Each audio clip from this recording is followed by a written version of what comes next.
الله أكبر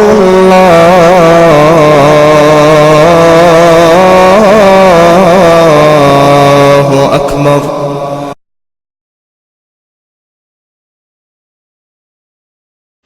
بسم الله الرحمن الرحيم.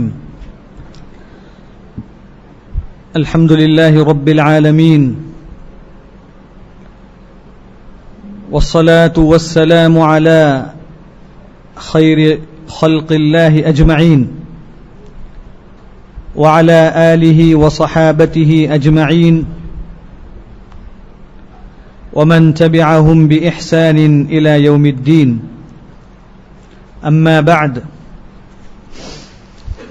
سبحانك لا علم لنا إلا ما علمتنا إنك أنت العليم الحكيم.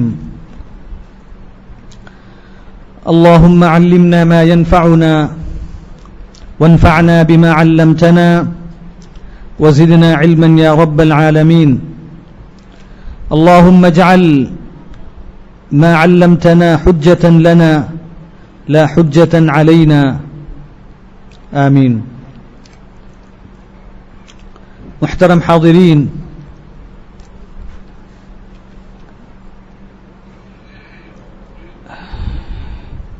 ہم لوگ سورۃ الضحیٰ کی آخری آیت کی تفسیر پر گزشتہ درس میں کھڑے ہوئے، تو انشاءاللہ اس درس میں اس آیت کی تفسیر اور اس کے بعد سورۃ الشرح انشاءاللہ شروع کریں گے. اس سے پہلے میں یہ بتلا دوں کہ جیسا کہ یہ اعلان کیا گیا تھا کہ ہمارا درس سورۃ الضحیٰ سے سورۃ الناس تک جو ہے ہوگا، تو شاید یہ مشکل ہے، بلکہ جو ہے ممکن نہیں ہے. تو اس لیے یعنی اگر سورۃ التین تک انشاءاللہ ہماری تفسیر اگر مکمل ہو جائے رمضان کے اندر، تو انشاءاللہ یہ بہت ہے اور کافی ہے انشاءاللہ. اللہ تبارک و تعالی نے فرمایا وَأَمَّا بِنِعْمَةِ رَبِّكَ فَحَدِّثْ.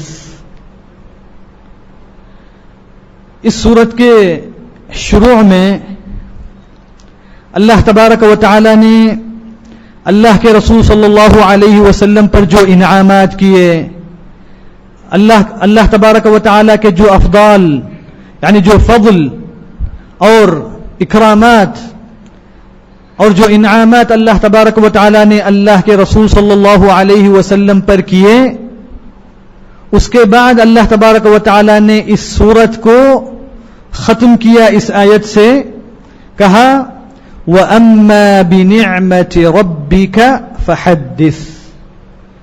اور اپنے رب کی جو نعمتیں ہیں، آپ کے رب کی جو نعمت ہے اس کو بیان کیجئے، اس کو بتلائیے، اس کا لوگوں کے سامنے اظہار کیجئے.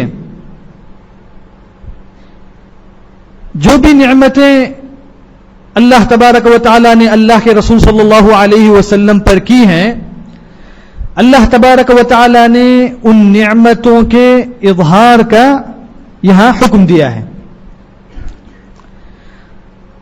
تو اللہ تبارک و تعالی نے اللہ کے رسول صلی اللہ علیہ وسلم پر جو نعمت کی، ان میں سب سے عظیم نعمت، ان میں سب سے عظیم اور بڑی نعمت اسلام کی نعمت ہے. اسلام کی نعمت ہے. اللہ تبارک و تعالی نے اللہ کے رسول صلی اللہ علیہ وسلم کو ہدایت دی، جیسا کہ اللہ تبارک و تعالی نے یہاں فرمایا وَوَجَدَكَ ضَالًّا فَهَدَى. یعنی اللہ کے رسول صلی اللہ علیہ وسلم آپ پر وحی نازل ہونے سے پہلے آپ کی قوم کے جو طریقے پر تھے، اور آپ کو یہ معلوم نہیں تھا کہ جو ہے حق آپ پر جو ہے واضح نہیں تھا، یعنی کون سا دین اختیار کریں، کس طرف جائیں، یہ اللہ کے رسول صلی اللہ علیہ وسلم کو معلوم نہیں تھا. تو اسی لیے اللہ تبارک و تعالی نے فرمایا کہ وَوَجَدَكَ ضَالًّا فَهَدَى. اسی لیے اللہ کے رسول صلی اللہ علیہ وسلم نے جب اپنی قوم کو دیکھا کہ میری قوم جو ہے بت پرست ہے، بتوں کی عبادت کر رہی ہے، اور پھر کعبۃ اللہ کے اطراف انہوں نے جو ہے بت رکھ لیے ہیں، بلکہ کعبۃ اللہ کے اندر بھی جو ہے انہوں نے بت رکھ لیے ہیں، بلکہ ہر قوم کے پاس ہر گھر میں بت جو ہے موجود ہے. تو اللہ کے رسول صلی اللہ علیہ وسلم اس حالت سے انتہائی جو ہے مشکل میں تھے، یعنی انتہائی اللہ کے رسول صلی اللہ علیہ وسلم پریشان تھے کہ کیسے اس سے جو نکلا جائے. جیسا کہ اللہ کے رسول صلی اللہ علیہ وسلم سے پہلے آپ کی قوم میں سے بعض لوگ بھی دین فطرت پر تھے، انہوں نے بتوں کی عبادت نہیں کی. تو اسی طریقے سے اللہ کے رسول صلی اللہ علیہ وسلم نے بھی جو ہے کبھی کسی بت کے لیے سجدہ نہیں کیا. اللہ کے رسول صلی اللہ علیہ وسلم نے کبھی جو ہے کسی بت کے لیے سجدہ نہیں کیا. اور پھر جب یہ چیز اللہ کے رسول صلی اللہ علیہ وسلم کو زیادہ ہوئی، زیادہ اللہ کے رسول صلی اللہ علیہ وسلم اپنی قوم کی حالت پر اور جو ہو رہا ہے اس پر جو ہے زیادہ اور زیادہ پریشان ہوئے اللہ کے رسول صلی اللہ علیہ وسلم. تو اللہ کے رسول صلی اللہ علیہ وسلم نے کیا کیا؟ خلوت اختیار کر لی. ہاں، اللہ کے رسول صلی اللہ علیہ وسلم جو ہے اپنی قوم کو چھوڑ کر غار حرا جو ہے چلے جاتے تھے، وہاں اللہ تبارک و تعالیٰ کی عبادت کرنا، پھر جو ہے وہاں جو ہے غور کرنا، اس کون پر غور کرنا، خالق کے تعلق سے جو ہے کوشش کرنا سمجھنے کی، اور پھر جو اس کون میں جو غور کرنا. تو یہ اللہ کے رسول صلی اللہ علیہ وسلم اس کے لیے الگ جو ہو جاتے تھے. تو اللہ تبارک و تعالیٰ نے جو سب سے بڑی نعمت کی اللہ کے رسول صلی اللہ علیہ وسلم پر، یہ اسلام ہے. اگر ہم اس قرآن کو کھولیں شروع سے سورۃ البقرہ، سورۃ الفاتحہ سے لے کر سورۃ الناس تک، اور اللہ کے رسول صلی اللہ علیہ وسلم کی جتنی احادیث ہیں، جتنی حدیث کی کتابیں ہیں، اگر ہم ان کو کھول لیں شروع سے آخر تک اس کا جو مطالعہ کر لیں، اس کو جو پڑھ لیں، تو یہ سب کیا ہے؟ اسلام ہے. یہ سب جو اسلام کی تفسیر ہے، یہ سب جو ہے اسلام کی شرح ہے شروع سے آخر تک. یعنی اللہ تبارک و تعالی نے آپ کو کیسے ہدایت دی، اور اسلام کیا ہے، اور پھر اسلام پر کیسے قائم رہنا ہے. تو یہ ساری چیزیں اللہ کے رسول صلی اللہ علیہ وسلم نے اس کو بیان کی اس آیت پر عمل کرتے ہوئے. وَأَمَّا بِنِعْمَةِ رَبِّكَ فَحَدِّثْ، کہ آپ اپنے رب کی نعمت کو بیان کیجئے. اور پھر اس کے اندر اسلام کے بعد قرآن جو اللہ تبارک و تعالیٰ کا کلام ہے، اور جو اللہ تبارک و تعالیٰ کی اللہ کے رسول صلی اللہ علیہ وسلم پر نعمتوں میں سے ایک عظیم نعمت ہے، یہ قرآن. تو اللہ تبارک و تعالیٰ نے اللہ کے رسول صلی اللہ علیہ وسلم کو حکم دیا کہ اس قرآن کا آپ اظہار کریں، اس نعمت کا بھی جو آپ اظہار کریں. بلغ ما انزل الیک من ربک، کہ آپ جو اس قرآن کو رکھ کے اپنے پاس خاموش نہ رہیں، بلکہ جو آپ اس قرآن کو پہنچائیں، اس قرآن کو دوسروں کو سکھائیں. جو بھی آپ کے پاس آئے قرآن سیکھنے کے لیے، احکام اللہ تبارک و تعالیٰ کے جاننے کے لیے، آپ ان کو پہنچائیے. تو اس سے معلوم یہ ہوا کہ مسلمانوں کی ذمہ داری ہے کہ وہ اس قرآن کو دوسروں تک پہنچائیں. اس قرآن میں اللہ تبارک و تعالیٰ نے کیا پیغام دیا ہے، اس قرآن میں اللہ تبارک و تعالیٰ نے کیا رسالت دی ہے لوگوں کے لیے، تو یہ مسلمانوں کی ذمہ داری ہے کہ وہ اس کو پہنچائیں. یہ اللہ تبارک و تعالیٰ نے اللہ کے رسول صلی اللہ علیہ وسلم پر ذمہ داری ڈالی، پھر اس کے بعد آپ کے صحابہ پر، پھر اس کے بعد ایسے ہی جو ہے یہ منتقل ہوتا رہا. اور آج ہماری یہ ذمہ داری ہے کہ اس قرآن کو دوسروں کو سکھائیں، دوسروں کو پہنچائیں، کیونکہ یہ اللہ تبارک و تعالیٰ کا کلام ہے. اللہ تبارک و تعالیٰ نے ہم سے بات کی ہے، اس کے ذریعے ہم کو بتلایا ہے کہ ہمیں کیا کرنا ہے، کیسے رہنا ہے. اللہ تبارک و تعالیٰ نے کیسا سلوک کیا محسنین کے ساتھ، متقین کے ساتھ، اور جو ہے جو گنہگار تھے اللہ تبارک و تعالیٰ نے ان کے ساتھ کیسا سلوک کیا. تو یہ ساری چیزیں اللہ تبارک و تعالیٰ نے بلکہ پوری دنیا کی تاریخ کو اور پھر اپنے صفات کو اور اپنے اسما کو ساری چیزوں کو اللہ تبارک و تعالیٰ نے اس قرآن میں جو ہے بیان کر دیا ہے. اور پھر اس کے بعد اللہ تبارک و تعالیٰ نے اللہ کے رسول صلی اللہ علیہ وسلم پر جو نعمتیں کی ہیں اس میں سب سے عظیم نعمت کیا ہے؟ نبوت ہے. نبوت اور رسالت ہے. اسی لیے اللہ تبارک و تعالیٰ نے اللہ کے رسول صلی اللہ علیہ وسلم کو سب سے افضل بنایا. خود اس کا اظہار بھی اللہ کے رسول صلی اللہ علیہ وسلم کو کرنا چاہیے، جیسے کہ اللہ کے رسول صلی اللہ علیہ وسلم نے احادیث میں کیا. یعنی اس کو بھی نہیں چھپایا اللہ کے رسول صلی اللہ علیہ وسلم نے کہ میں کیسے کہوں کہ جو ہے میں جو ہے ساری دنیا میں افضل ہوں. کوئی چیز نہیں چھپائی اللہ کے رسول صلی اللہ علیہ وسلم نے. جو بھی اللہ تبارک و تعالیٰ نے آپ کو کہنے کا حکم دیا، آپ کو پہنچانے کا حکم دیا، اللہ کے رسول صلی اللہ علیہ وسلم نے اس کو جیسے پہنچانے کا حکم دیا گیا تھا، جس طریقے سے پہنچانے کا حکم دیا گیا تھا، اس طریقے پر اللہ کے رسول صلی اللہ علیہ وسلم نے ساری چیزوں کو پہنچا دیا. تو یہاں پہ اس آیت کے اندر اللہ تبارک و تعالیٰ نے اللہ کے رسول صلی اللہ علیہ وسلم کو پر جو نعمتیں کی ہیں اللہ تبارک و تعالیٰ نے اس کے اظہار کا، اس کو بتلانے کا، اس کو بولنے کا جو حکم دیا ہے.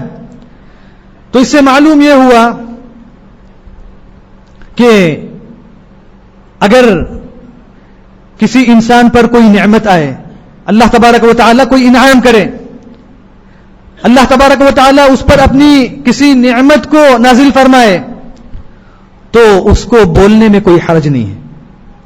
تو اس کو بولنے میں کوئی حرج نہیں ہے جب تک آدمی کے دل میں کسی پر تکبر یا جو ہے کسی کو کم سمجھنا، جب تک یہ اس کے دل میں نہ ہو تو آدمی اپنی نعمت کو جو ہے بیان کر سکتا ہے کہ اللہ تبارک و تعالیٰ نے مجھے جو ہے یہ دیا ہے. یا اگر کوئی کسی نے جو ہے مثلا رات میں جو ہے نماز پڑھی، یا کوئی جو ہے پیر اور جمعرات کو روزہ رکھنے والا ہے، تو ایسی یہ اللہ تبارک و تعالیٰ کی نعمتیں ہیں جو آپ پر کی ہیں، آپ کو اس کی توفیق دی. تو آپ جو ہے اپنے بھائیوں کو بتلا سکتے ہیں، یعنی جن کے تعلق سے آپ کو اطمینان ہے کہ وہ آپ پر جو ہے بھروسہ کرتے ہیں، یا جو آپ کے قریبی ہیں، یا آپ کا مقصد یہ ہے کہ آپ اس کے ذریعے ان کو ترغیب دلانا چاہتے ہیں، ان کو یہ بتلانا چاہتے ہیں کہ جو آپ بھی اس طرح عمل کریں جسے میں کر رہا ہوں.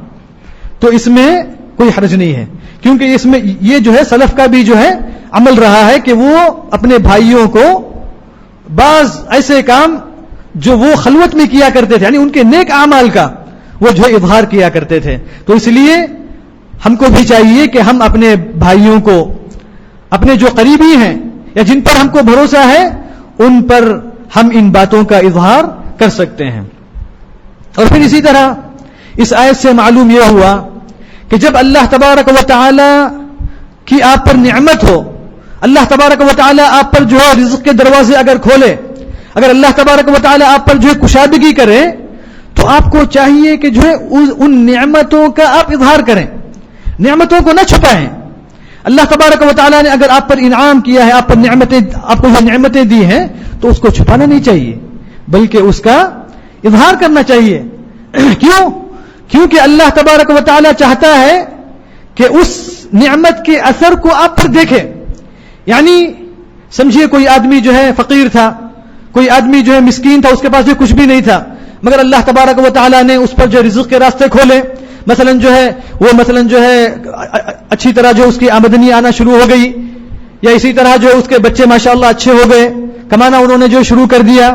مگر بعض لوگوں کو آپ دیکھیں گے کہ وہ کسی سے کوئی بات نہیں کرتے ہیں، الگ الگ رہتے ہیں، یعنی اپنے تعلق سے کوئی جو ہے اظہار نہیں کرتے ہیں. یعنی یہ جو ہے اللہ تبارک و تعالیٰ کی نعمتوں کو جو ہے چھپانا ہے.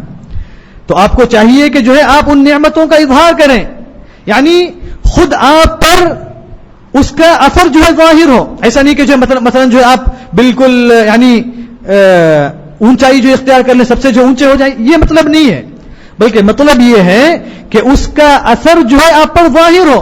یعنی جیسے آپ کی پرانی حالت تھی اس میں جو ہے فرق آئے، پرانی جیسی آپ کی حالت تھی تو اس میں جو ہے فرق آئے، اس میں جو ہے جیسے اللہ تبارک و تعالیٰ نے آپ کو ایک نئی چیز دی ہے، تو آپ بھی جو ہے اس کے اندر جو ہے اپنے حالت میں تبدیلی لے کر آئیں، اپنے حالت کو جو ہے چینج کریں، اپنی حالت کو جو ہے بدلائیں.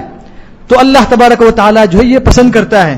جیسا کہ حدیث کے اندر اللہ کے رسول صلی اللہ علیہ وسلم نے فرمایا ان اللہ جمیل یحب الجمال، ان اللہ جمیل یحب الجمال، کہ اللہ تبارک و تعالی جمیل ہے، خوبصورت ہے، تو اللہ تبارک و تعالی جمال کو پسند کرتا ہے. اللہ تبارک و تعالی جمال کو پسند کرتا ہے.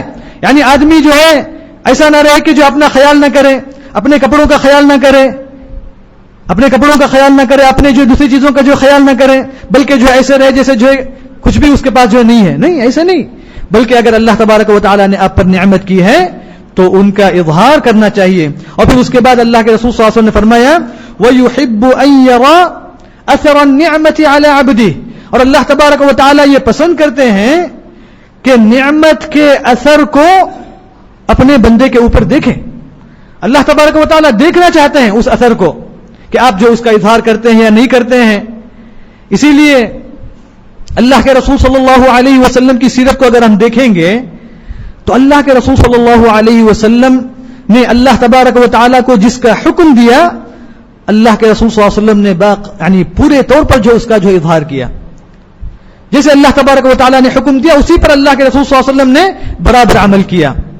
یعنی اللہ کے رسول صلی اللہ علیہ وسلم کی اگر سیرت ہم دیکھیں تو اللہ کے رسول صلی اللہ علیہ وسلم کی حالت یہ تھی کہ اللہ کے رسول صلی اللہ علیہ وسلم جیسے عام لوگ رہتے تھے، جیسے صحابہ رہتے تھے، اسی طریقے سے اللہ کے رسول صلی اللہ علیہ وسلم ان کے ساتھ جو مل جل کر رہتے تھے.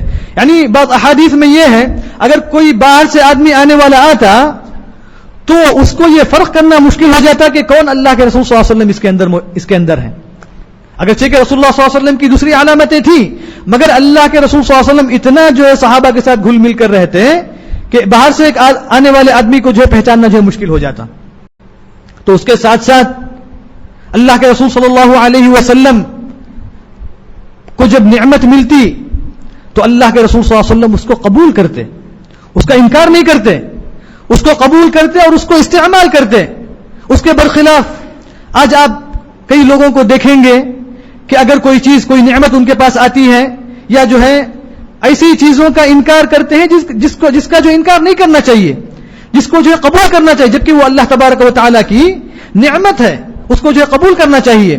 تو اسی لیے اللہ کے رسول صلی اللہ علیہ وسلم جہاں آپ کے گھر میں 2 مہینے 3 مہینے چولہا نہیں جلتا تھا، جہاں اللہ کے رسول صلی اللہ علیہ وسلم جو ہے بھوک سے گھر کے باہر جو ہے نکلتے تھے، وہیں پہ اللہ کے رسول صلی اللہ علیہ وسلم نے اچھے کھانے پینے کا بھی استعمال کیا ہے. اللہ کے رسول صلی اللہ علیہ وسلم نے گوشت بھی جو ہے کھایا ہے. اللہ کے رسول صلی اللہ علیہ وسلم نے ٹھنڈے پانی کو بھی استعمال کیا ہے. ہم میں سے بہت سے لوگ آج کیا کرتے ہیں، تکلف کرتے ہیں. یعنی کوئی بڑی چیز اگر آ جائے تو وہاں سے جو ہٹ جاتے ہیں، سمجھتے ہیں ہم جو ہے مطلب یعنی ان چیزوں کو استعمال کرنا گویا مثلا جو عیب ہے. نہیں، یہ اللہ کے رسول صلی اللہ علیہ وسلم کی سنت نہیں ہے، بلکہ اس کے برخلاف جب بعض صحابہ اللہ کے رسول صلی اللہ علیہ وسلم کی امہات المؤمنین کے پاس تشریف لائے اور انہوں نے پوچھا کہ اللہ کے رسول صلی اللہ علیہ وسلم کا عمل کیا ہے. جب وہ پوچھ کر گئے تو انہوں نے کیا کیا، انہوں نے سمجھا کہ جو ہے یعنی اللہ کے رسول صلی اللہ علیہ وسلم کے عمل کے آگے ہمارا عمل کچھ بھی نہیں ہے، ہم کو تو اور زیادہ کرنا چاہیے. تو انہوں نے کیا کیا، انہوں نے کہا کہ جو ہے ان میں سے بعض نے کہا کہ انا اصوم ولا افطر، کہ میں جو ہے روزہ رکھوں گا، بس میں جو افطار نہیں کروں، میں جو کھاؤں گا پیوں گا نہیں. اور پھر ایک نے کہا کہ جو ہے میں انا لا آکل اللحم، کہ میں جو گوشت نہیں کھاؤں گا، گوشت کا جو استعمال نہیں کروں گا. اور بعض نے کہا کہ انا لا اتزوج النساء، کہ میں جو ہے شادی نہیں کروں گا. تو جب اللہ کے رسول صلی اللہ علیہ وسلم کو معلوم ہوا تو اللہ کے رسول صلی اللہ علیہ وسلم نے کیا کیا، بلکہ اللہ کے رسول صلی اللہ علیہ وسلم نے جو ہے اس کا خطبہ دیا. یعنی وہ معاملہ اتنا اہم تھا کہ اللہ کے رسول صلی اللہ علیہ وسلم نے جو ہے اس کے تعلق سے تمام لوگوں کو تنبیہ کی اور کہا کہ جو ہے میں جو ہے نبی ہوں، میں جو ہے نبی ہوں اور رسول ہوں، اس کے باوجود میری کیا حالت ہے کہ انا اتزوج النساء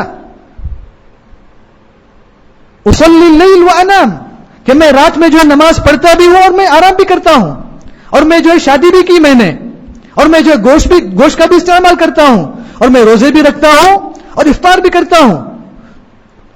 تو اس سے معلوم یہ ہوا کہ جو اللہ کے رسول صلی اللہ علیہ وسلم نے کیا ہے اس کو کرنا ہی جو ہے اصل ہے اور عبادت ہے.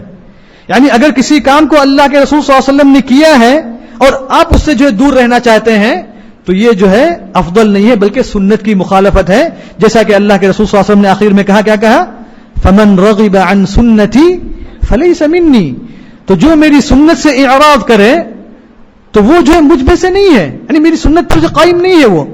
تو اس لیے اللہ کے رسول صلی اللہ علیہ وسلم نے اس حدیث کے اندر کہا انا اتقاکم للہ واخشاکم لہ, کہ میں تم میں سب سے زیادہ اللہ تبارک و تعالیٰ سے ڈرنے والا ہوں. اس کے باوجود میری یہ حالت ہے, میں یہ ساری چیزیں جو میں کرتا ہوں. یعنی تم تو اس درجے کو نہیں پہنچ سکتے ہیں, مگر اس کے باوجود میرا اتنا عظیم درجہ ہونے کے باوجود جو ہے جب میں ان چیزوں کو کرتا ہوں تو تم کو بھی بدرجہ اولا کرنا چاہیے.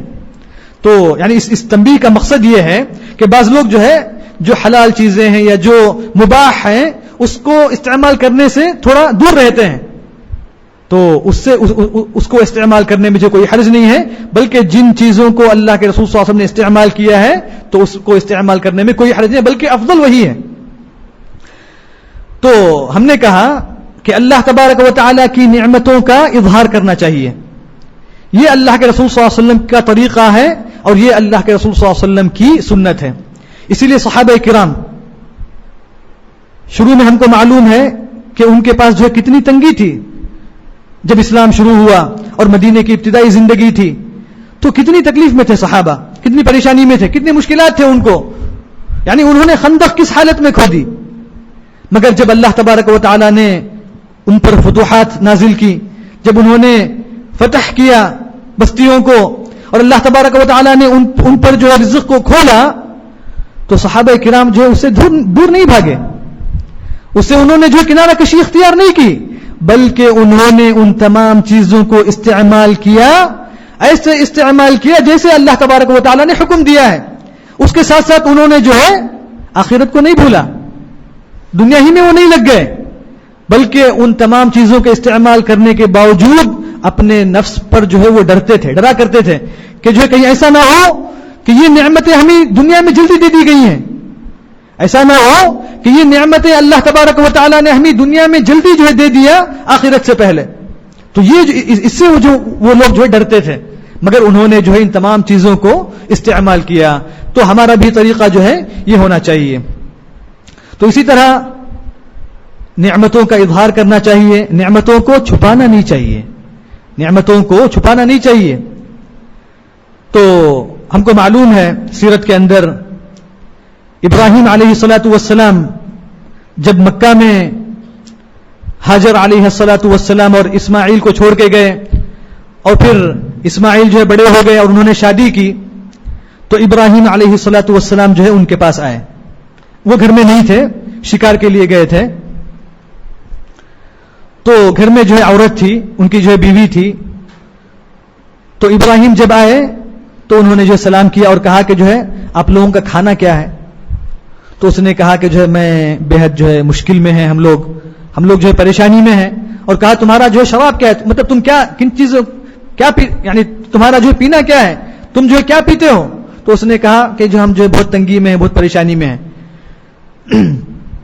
تو ابراہیم علیہ الصلاۃ والسلام نے کہا کہ جب تمہارے شوہر آئیں تو ان کو سلام کہو اور کہو کہ جو ہے غیر عتبۃ بابک.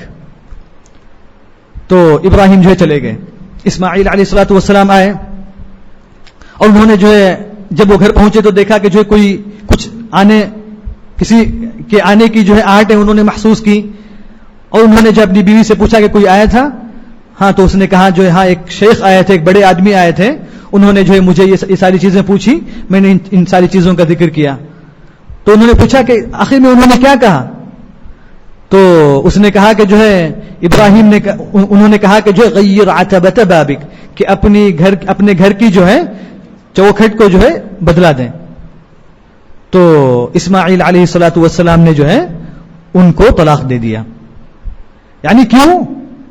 اس لیے کہ جو ہے انہوں نے اللہ تبارک و تعالی کی جو نعمت ان پر ہے اس کی قدر نہیں کی, اس کا اظہار نہیں کیا. یعنی اسی لیے اگر کوئی شخص آپ سے پوچھے کہ آپ جو کیسے ہیں, تو آپ کہیں الحمدللہ الحمدللہ علی کل حال، اگرچہ کہ آپ پر جو ہے مصیبتوں کے پہاڑ ہی کیوں نہ ٹوٹے ہوں، مگر آپ کی زبان پر کیا ہو؟ الحمدللہ علی کل حال۔ اسی لیے حدیث کے اندر اللہ کے رسول صلی اللہ علیہ وسلم نے، یعنی اس حدیث کے اندر جس میں یہ ہے کہ جس کے بچے کا انتقال ہو جائے اور پھر وہ اس حالت میں الحمدللہ کہے تو اس کا کتنا بڑا اجر اللہ کے رسول صلی اللہ علیہ وسلم نے ذکر کیا ہے۔ الحمدللہ یعنی الحمدللہ کہنا مصیبت پر یہ بہت بڑا درجہ ہے، یہ بہت بڑا درجہ ہے۔ یہ جو ہے اللہ تبارک و تعالی کے قضاء پر جو ہے مکمل جو ہے راضی ہونا ہے اور استسلام کرنا ہے۔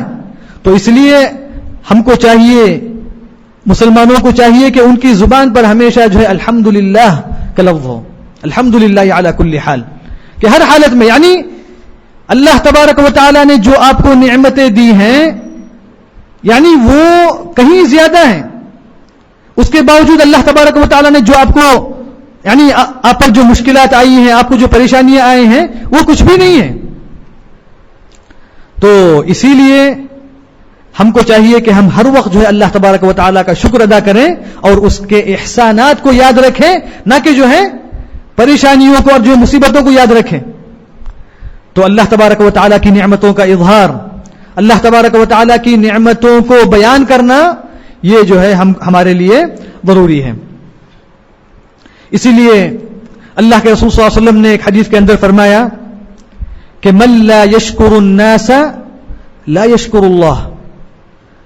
جہاں اللہ تبارک و تعالیٰ نے اور اللہ کے رسول صلی اللہ علیہ وسلم نے جو ہے نعمتوں کے اظہار کا، نعمتوں کے بیان کا حکم دیا، اسی طریقے سے اگر کوئی آپ پر کوئی احسان کرے، آپ کے ساتھ کوئی اچھا جو ہے سلوک کرے، یا آپ کو کوئی دعا دے، یا آپ کے ساتھ کوئی اچھا کام کرے، تو آپ کو چاہیے کہ آپ جو ہے اس کے شکر کو بھی پہچانیں، اس کے احسان کو جو ہے یاد رکھیں، اس کے احسان کو جو ہے نہ بھولیں۔ تو اسی لیے اللہ کے رسول صلی اللہ علیہ وسلم نے فرمایا کہ جو لوگوں کا شکر ادا نہ کرے وہ اللہ تبارک و تعالیٰ کا شکر جو ادا نہیں کرے گا۔ کیونکہ جو ہے مخلوق کے احسان کو نہیں پہچانتا، وہ بدرجہ اولا جو خالق کے احسان کو نہیں پہچان سکتا ہے۔ تو اس لیے اللہ کے رسول صلی اللہ علیہ وسلم نے جو حدیث میں حکم دیا، کہا کہ جو من صنع الیکم معروفا فکافئوہ، کہ اللہ کے رسول صلی اللہ علیہ وسلم نے کہا کہ جو ہے اگر کوئی شخص تمہارے ساتھ کوئی احسان کرے تو اللہ کے رسول صلی اللہ علیہ وسلم نے کہا کہ تم اس کا بدلہ دو، تو تم اس کا بدلہ ادا کر دو۔ پھر اللہ کے رسول صلی اللہ علیہ وسلم نے فرمایا کہ اگر تمہارے پاس بدلہ دینے کے لیے کچھ بھی نہ ہو تو کیا اللہ کے رسول صلی اللہ علیہ وسلم نے حکم دیا کہ تم جو ہے جزاک اللہ خیرا کہہ دو، یہ خود بھی جو ہے بہت بڑا بدلہ ہے۔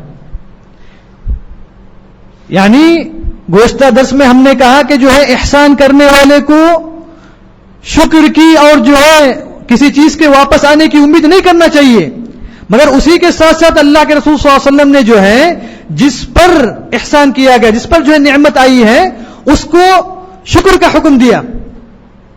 یعنی ایسا نہ ہو کہ جو ہے آپ کے ساتھ کوئی آدمی اچھا معاملہ کرے، آپ پر جو ہے کوئی احسان کرے اور آپ جو ہے کل اس سے ملاقات ایسے کریں جیسے کہ آپ اس کو پہچانتے ہی نہیں، جیسے آپ کو جو ہے معلوم ہی نہیں کہ جو یہ شخص کون ہے، یا آپ کے دل میں جو ہے اس کا اقرار بھی نہ ہو کہ جو ہے میرے ساتھ فلاں نے جو احسان کیا ہے، یا آپ کا معاملہ اس کے ساتھ ایسے ہو جیسے آپ جو اس احسان کو بھول چکے ہیں، اس احسان کو جو ہے آپ نے جو فراموش کر دیا ہے۔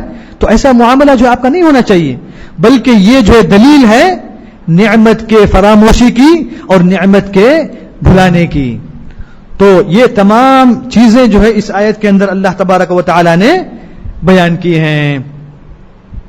تو انہی باتوں پر جو ہم اپنی بات کو ختم کرتے ہوئے اللہ تبارک و تعالی سے دعا کرتے ہیں کہ اللہ تبارک و تعالی ہمیں قرآن کو سمجھنے کی اللہ تبارک و تعالی توفیق عطا فرمائے، اور اللہ تبارک و تعالی ہمارے یہاں آنے، بیٹھنے اور جانے تمام چیزوں کو اللہ تبارک و تعالی باعث خیر اور باعث اجر بنائے، اور اللہ تبارک و تعالی ہمارے نیک اعمال کو قبول فرمائے، اور اللہ تبارک و تعالی ہمارے روزوں کو، قیام کو اور نیک اعمال کو قبول فرمائے، اور اللہ تبارک و تعالی سارے مسلمانوں کو نیکی کی طرف ہدایت دے. آمین. وآخر دعوانا ان الحمد للہ رب العالمین وصلی اللہ وسلم علی نبینا محمد وعلی آلہ واصحابہ اجمعین والحمد للہ رب العالمین.